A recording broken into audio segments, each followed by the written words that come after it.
Hi, what's up? It's Deanna. And every morning, just about dawn, I go outside and I check my garden just to make sure everything's growing and everything's okay. And so I'm trying to get one of those English cottage type of gardens, and that's like my goal for the summer. And so I'll show you some of the plants I have in my yard. So this is a forsythia. Excuse the hose in the way.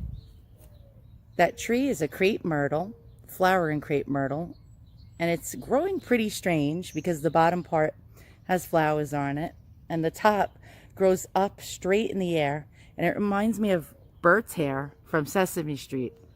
So nonetheless, let's show you some of the roses. And we have some bare root roses that we just planted a little over a week ago, and already there's leaves growing on them. And they're doing pretty well.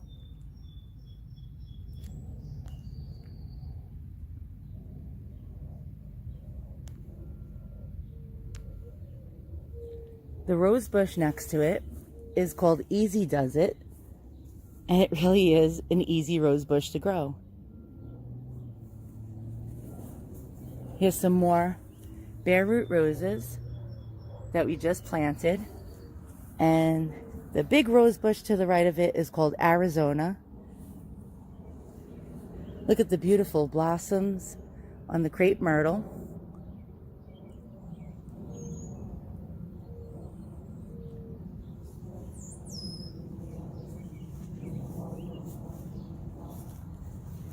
And here are more roses.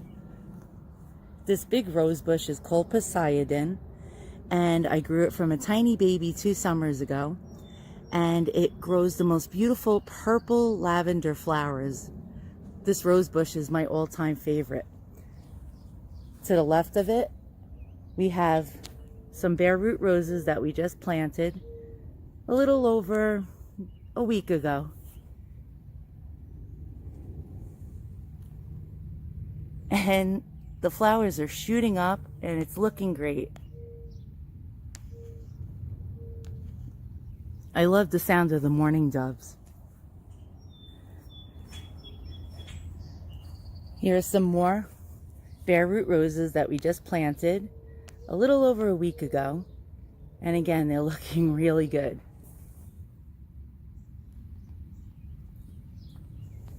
This is a forsythia plant that we just planted last week. And unfortunately, the yellow flowers don't last long. Here's some Russian sage that's just coming up.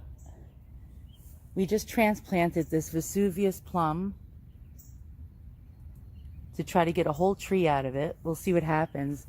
And this is my big giant Vesuvius plum tree that flowers. Now I'm going to show you some of the antique roses in my garden along the fence with English ivy. These are just starting to leaf out, as you can see here. And I like to get that almost cottagey look. I look in the garbage, believe it or not, for old iron bedposts that people throw out, just for like aesthetics. And I use them as trellises as well. So there's that big Vesuvius plum tree. We just planted that a few years ago, and it's doing wonderfully. I have a beautiful flowering cherry tree right here. Some more roses and a discarded bedpost.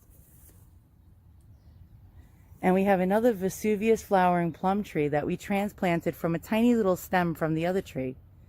And it's growing up really pretty. Here's another antique rose bush by the name of Molyneux. This one is Sunshine Daydream.